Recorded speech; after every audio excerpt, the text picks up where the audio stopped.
Welcome back to my channel. It's great to be connecting with you again. Now, make yourself comfortable because I want to take you through the roller coaster world of Rolex pricing today. I know some of you have questions. What is the long-term prospect for Rolex prices? Will the market recover anytime soon? What will happen to prices next year? We're going to look into our crystal ball and make some long-term predictions. Well, okay, I don't actually have psychic powers, but will apply my economist understanding. But first, let's do a quick wrist check. I'm wearing my beloved Omega Seamaster 2252.50 today. If you watched my unboxing video, you already know how much I love this watch. The bracelet fits my wrist like a glove, and the blue face with the engraved sea waves is just mesmerizing. This watch has been my trusted companion all summer long while I've been spending my days out on the boat. Well, actually, I don't have a boat, but if I did, I would wear this watch. Now, as a seasoned Rolex collector yourself, you truly appreciate that the appeal of these timepieces is endless and timeless. Steady like the hands sweeping around the dial. But as you and I have noticed, prices over the past few years went absolutely bonkers. They shot up faster than one of Elon Musk's SpaceX rockets, almost reaching escape velocity and flying straight past the moon. Wild times indeed. But context provides clarity, my friends. That crazy pandemic price surge was really just a splash of fuel on a luxury watch fire that had already been burning for over a decade. This inferno actually began way back in the early 2000s in the ashes of the global financial crisis. So let me transport you back in time. Picture this. Central banks worldwide slashed rates to zero in response to the financial crisis. In their quest to revive growth, policymakers hoped cheap and easy credit would nurse the weakened economy back to health.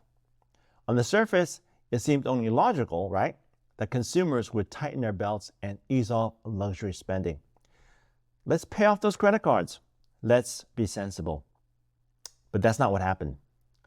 Of course, easy money had the opposite effect, triggering an absolute bonanza in spending on luxury goods, especially watches. Caution was thrown to the wind. People intoxicated by cheap loans fixated on Rolex with a hunger bordering on recklessness. For a time, easy credit poured into Rolex boutiques like water from a burst dam. Hey, ain't we got fun? But what specifically allowed rates to plunge so low in the first place? That's the question. Well, here's where it gets interesting. The hidden ingredient was persistently low inflation, holding steady like the oyster perpetual. See what I did there? Perpetual? Okay, anyways, with inflation so tame, central bankers hit the monetary accelerator pedal to the floor, hoping to supercharge economic growth. But they ended up unintentionally fueling the luxury watch inferno, sending Rolex prices into overdrive. Again, wild times for sure. Then the game changed to current times. Rising inflation in the aftermath of the pandemic marked the definitive end to easy money's unchecked reign. The gushing fountain of cheap credit that had sent Rolex into orbit now dried up, and gravity has taken over. The watch pricing bubble started to deflate, rather like an 80s ego without a wait list. So now we ship to the current reality. With easy money fading like a summer tan, new pressures bear down on the luxury watch market. While Rolex prices soared upward like a rocket, they will inevitably fall back to earth. The question is how sharply and how quickly this correction unfolds, because it is happening. Let me pick your brain. How do you foresee Rolex prices responding as rates keep climbing? I want to hear your perspectives as a seasoned collector. As for dealers, it's adapt or perish time. The cushy profit margins and valuation multiples of the easy money era have now melted away. Only the most creative and resilient will survive this shakeup. Rolex must now share the spotlight with other brands after enjoying the limelight solo for so long. It's time for brands like Omega, Cartier, and Tudor to bask in the sun. Now, make no mistake, Rolex will always remain a crown jewel of horology. Some things never change. But what does the future hold for this most iconic of watch brands? Well, my friends, higher rates will continue to weigh on prices like gravity anchors us to the earth. But stormy skies eventually give way to sunny days in the market's natural cycles.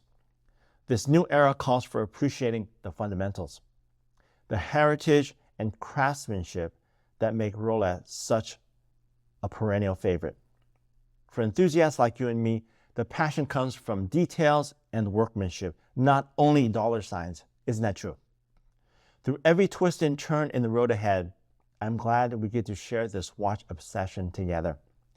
Whether smooth sailing or stormy seas, the adventure never ends. I can't wait for our next conversation as the story continues to unfold, but for now, enjoy the rest of your day. I'm looking forward to connecting with you again very soon. I'll see you in the next video.